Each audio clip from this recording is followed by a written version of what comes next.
यहाँ पे जो बीजेपी की जो सरकार है वो इस तरह से है कि वो इसकी तानाशाही इतनी है कि इसका क्या हम लोग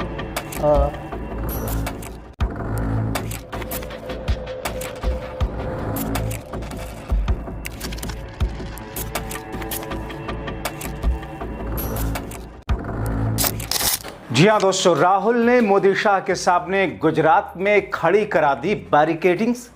वीडियो आया बाहर, दलितों का बीजेपी के खिलाफ हल्ला बोल। स्वागत है आप सभी का। आप देख रहे हैं द राजनीति का विशेष सेगमेंट खबर और विश्लेषण। मैं हूं जब्बार खान। तो क्या बीजेपी और उसकी सरकारें दलित भाइयों के साथ महज छल करती हैं? आखिर क्या कारण है कि 10 वर्ष हो गए मगर मोदी शाह के गुजरात के ऊना में दलित भाइयों के साथ बर्बरता पर अब तक गुजरात सरकार न्याय नहीं दिला पाई? और अब 10 वर्षों के बाद जब राहुल उस पीड़ित परिवार से मिलने के लिए गए और उसके बाद में अब गुजरात में राहुल के खिलाफ एक अलग तरीके की मुहिम तैयार करने की बीजेपी नेताओं ने शुरू कर दी। दोस्तों, क्या है यह पूरा का पूरा माजरा? आपको सब कुछ दिखाते हैं। दोस्तों, सबसे पहले आपको गुजरात में मोदी शाह और बीजेपी के खिलाफ दलितों के आक्रोश का एक चंद सेकंड का वीडियो दिखाते हैं। इसे देखिए, ध्यान से सुनिए क्या कहा जा रहा। यहाँ पे जो बीजेपी की जो सरकार है वो इस तरह से है कि वो इसकी तानाशाही इतनी है कि उसका क्या हम लोग चर्चा करने के लिए कोई नहीं है। जो पुलिस है वो भी यहाँ पे वो ड्रग का बिजनेस करती है और ये दिनू भगत सोलंकी और अमित शाह वहाँ पे हमारा दरिया काटा है तो वहाँ पे ड्रग्स भी बहुत ला रहे हैं और सप्लाई भी होता है। दरअसल ये फीलिंग्स हैं दलित भाइयों की, मगर प्रचार किया क्या जा रहा कि देखिए पूरे देश के दलित फिर से बीजेपी के लिए इकट्ठे हो चुके हैं, सब भाजपाई हो रहे हैं। मगर दोस्तों, आपको आंखें खोलने वाला वो वीडियो भी दिखाते हैं जिसने मोदी शाह और उसके साथ बीजेपी के लिए चुनावी राह मुश्किल करने के संकेत दिए हैं। दरअसल गुजरात में दलितों के खिलाफ गुनाह कांड को कोई नहीं भूला होगा। 1 दशक से ज्यादा का वक्त हो चुका है, 10 साल बीत चुके हैं, मगर अभी तक मोदी शाह और उनकी गुजरात की सरकार होंठ सिले है।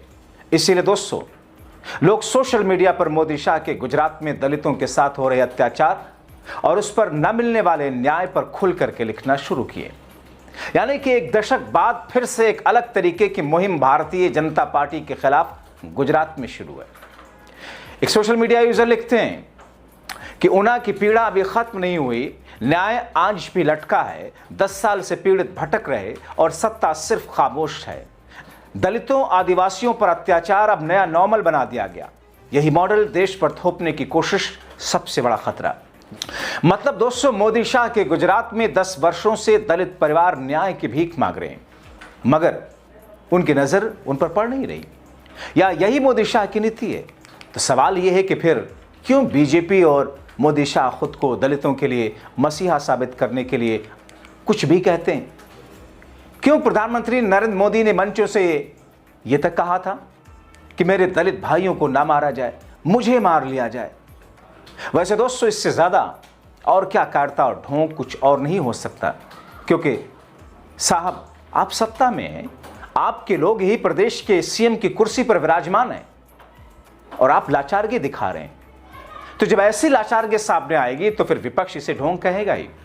इसीलिए राहुल ने ऊना के उन पीड़ित परिवारों से उनका हाल जानने के लिए, उन दलित भाइयों से मिलकर उनका हाल जाना कि मोदी शाह तो आपको न्याय दिलाने की बात कर रहे थे, करोड़ों रुपए खर्च की गई, एयर कंडीशन वाली रैलियों में, क्या मिला आपको न्याय इस राज्य में? इन्हीं के गुजरात में आवाज आई? नहीं मिला, ना ही उम्मीद है न्याय की। दोस्तों, राहुल ने अपने सोशल मीडिया एक्स पर उन पीड़ितों से मुलाकात का वीडियो भी शेयर करके लिखा कि ऊना की चीख आज भी इंसाफ के दरवाजे पर दस्तक दे रही है। बीते 10 वर्षों से पीड़ित न्याय के लिए दर दर भटक रहे हैं। अपमान, हिंसा, हत्या बीजेपी शासित गुजरात में दलितों आदिवासियों की यही हकीकत बना दी गई। मोदी जी के इसी असंवैधानिक और न्यायपूर्ण मॉडल को पूरे देश पर थोपा जा रहा है। दरअसल दोस्तों, गुजरात के गुना में 11 जुलाई 2016 को गिर सोमनाथ जिले के ऊना कस्बे के निकट मोटा समध्याला गांव में दलितों के खिलाफ बीजेपी से जुड़े लोगों ने दिल दहलाने वाली घटना अंजाम दी। खुद को गौरक्षक बताने वाले कुछ भाजपाई समर्थकों ने दलित समाज के कुछ युवकों को पकड़ा, उनके कपड़े उतरवाए, कोड़े बरसाए और फिर उनको पुलिस द्वारा मनमानी कराते हुए जेल में ठुसवा दिया। पीड़ित परिवार इंसाफ के लिए भीख मांगता रहा मगर कुछ नहीं हुआ। अब दोस्तों, उस पर हद ये कि गुजरात के भाजपाई पुलिसकर्मी ने भी गुजरात के भाजपा की सरकार वाले पुलिसकर्मियों ने भी उन दलित युवकों के हालात में बुरी तरह पिटाई की। इस घटना के बाद काफी ज्यादा हंगामा हुआ था। मगर दोस्तों, क्या हुआ 10 वर्षों में? न तो मोदी शाह, न ही गुजरात की भाजपाई सरकार इंसाफ दिला पाई, न ही उस पर विचार किया गया। दोस्तों, जब राहुल 10 वर्ष बीत जाने के बाद फिर से उस पीड़ित परिवार से, उन लोगों से, उन पीड़ितों से मिलने वहां गए तो फिर क्या हुआ, देखिए इस वीडियो के अंदर। में हमारे घर पे आप आए थे। आज 10 साल के बाद भी हमारे साथ अन्याय हुआ। यही आपकी रक्षा करता है और ये लगे हुए हैं, मैं बता रहा हूँ, ये लगे हुए हैं इसको खत्म करने में, क्योंकि इस बात को मानने को तैयार नहीं है कि हिंदुस्तान के हर नागरिक को एक वोट मिले। 2 बार उनके ऊपर जानलेवा हमला हुआ है, आज भी उनके लाइफ में बहुत बड़ा खतरा है। 19 फ्रैक्चर है मेरे पास, 19 फ्रैक्चर। मकान के ऊपर सर के मिट्टी का तेल डाल के मेरे भाई को घर में ही जिंदा जला दिया। आपका साथ चाहिए, क्योंकि हम सरकार पे आशा छोड़ दिया है।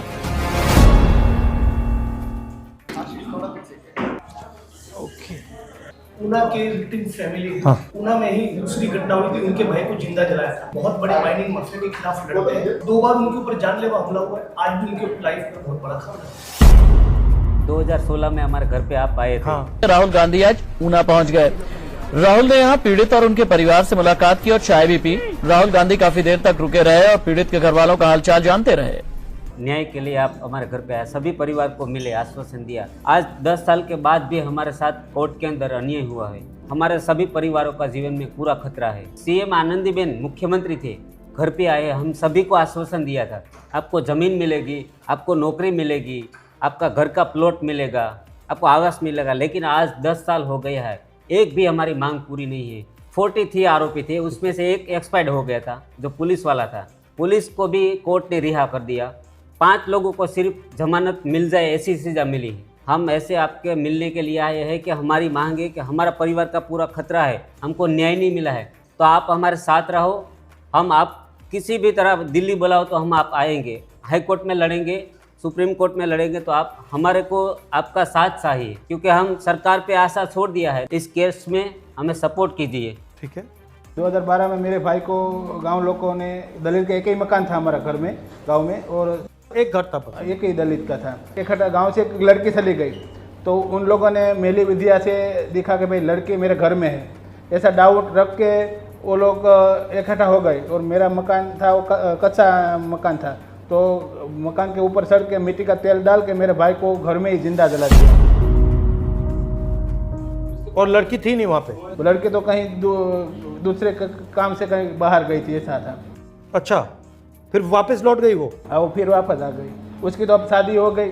लड़के, उसको मालूम ही नहीं था प्रश्न क्या था, ऐसा भेदभाव रख के मेरे भाई को घर में ही जिंदा जला दिया। फिर गांव में एक ही मकान था हमारा, तो हम वहाँ कैसे रहेंगे? तो हमने इसी मिलते सर 14 परिवार लोग थे हम घर के, तो हमने गांव हिजरत कर लिया और ऊना तहसील में हम 12 साल तक भाड़े के मकान में रहे और सरकार को हमने लिखित में। और आपकी जो ज़मीन थी उसका क्या हुआ? वो तो वहाँ ही थी। फिर हमने हिजरत कर लिया, हमारे पास कुछ भी नहीं रहा। तो हिजरत का नियम है सरकार का कि भाई हिजरत जाहिर सरकार करती है तो उसके बाद उसकी फैसिलिटी मिलनी चाहिए, पर आज दिन तक अभी तक हमको फैसिलिटी मिली नहीं। हमने सरकार को रजूआत कुछ करे तो हमको 18 दिन तक जेल में रख देते हैं, जूनागढ़ सेंटर जेल में, कि इन लोगों को हम कुछ भी सुविधा नहीं देंगे। आपने क्या गलती की है? मतलब बस वो सरकार ने क्यों इसको हमारे गांव में भेजा, ऐसा वो गलती हमारी। और हम दलित समाज के हैं, इसलिए वो गांव में हमको कुछ भी सुविधा आज भी नहीं देने चाहिए। इसी प्रकार से महेश भाई मकवाड़ा सौराष्ट्र का one of the biggest mining mafia है, जो भाजपा का सांसद रहा है, एक आरटी एक्टिविस्ट के मर्डर का आरोपी रहा है। इन्होंने इतना भयंकर मारा कि 6 महीने उनको अस्पताल में रहना पड़ा, फायरिंग की उनके ऊपर, और आज भी उनकी जान पर। 19 फ्रैक्चर है मेरे पास, 19 फ्रैक्चर 19 फ्रैक्चर है। यहाँ से सब कुछ रोड, यहाँ पे बेरिंग है चलने के लिए। दिनू बुगा सोलंकी और अमित शाह दोनों पार्टनर में माइनिंग चलाते हैं, जो मेरा जंगल है उसमें। तो उसके सामने मैं बहुत बड़ा मूवमेंट करता हूँ। मैंने हाई कोर्ट में, सुप्रीम कोर्ट तक में लड़ा हूँ। तो उस हिसाब से मेरे पर 2 बार फायरिंग हुआ।